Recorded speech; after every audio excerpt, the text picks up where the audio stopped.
Everyone, কি খবর আপনাদের? আশা করি সবাই ভালো আছে, আমিও ভালো আছি। তো এখন আমরা যাইতেছি দুইজনে মিল্লা আমার মার্কেট। হ্যাঁ, ওর মার্কেট।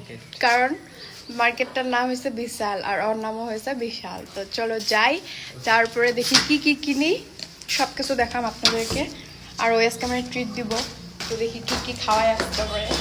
তারপর দেরি না করে আমরা বাইরে পড়লাম। এখন আমরা পিলপিলি লিগা ওয়েট করতেছি। তারপরে পিলপিলি ধরে আমরা ফার্স্টে গেলাম, একটা নতুন মল খুলছে গোয়ালপাড়ায়, ভ্যালু অ্যান্ড ভ্যারাইটি V2। তো এখানে আইসা কালেকশন দেখলাম, মেয়েদের অত কালেকশন নাই কিন্তু ছেলেদের কালেকশন ভালোই আসলো। তো ওই কয়েকটা টুকিটাকি জিনিস কিনে নিল। তারপরে মানে এতটা টায়ার্ড লাগছে, লাস্টে উপায় না পায় এই টুলে বয়া বসছি। আর ওই এখনো শপিং করতেই আছে। আমাদের শপিং কমপ্লিট। এখন আমরা যাচ্ছি লিফট দিয়ে ground floor, and it's going to open. আর জানি না কত টাইম লাগবে, লাইন লাগতে হবে।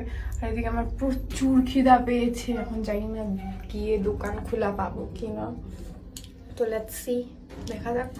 তারপর আমরা আয়া পড়ছিলাম একটা রেস্টুরেন্টের নাম ছিল ক্যাফে আপার ওয়েস্ট, যেটা নাকি সোলেসের পাশে আর বিশালের সামনেই আসছিল। তো আমরা অর্ডার করছিলাম ফ্রেঞ্চ ফ্রাইজ, আরও আমি অর্ডার করছিলাম মশালা, কোল্ড ড্রিঙ্কস, আর ওই অর্ডার করছিল কফি। আর আমরা অ্যাকচুয়ালি ইচ্ছা ছিল যে কলেজের অপোজিটে যেগুলো মানে ফাস্ট ফুডের দোকান বসে ওখানে খাম।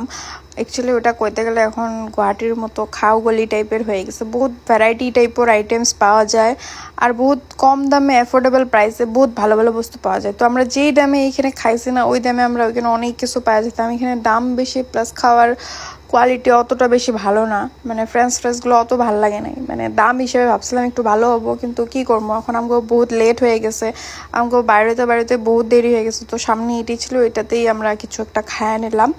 তো যাই হোক, আমি সবাইরে সাজেস্ট করবো ওই কলেজের অপোজিট দোকানগুলোর খাওয়া বহুত বেশি টেস্টি হয়। তো এই ছিল আজকের blog. Thank you everyone for watching.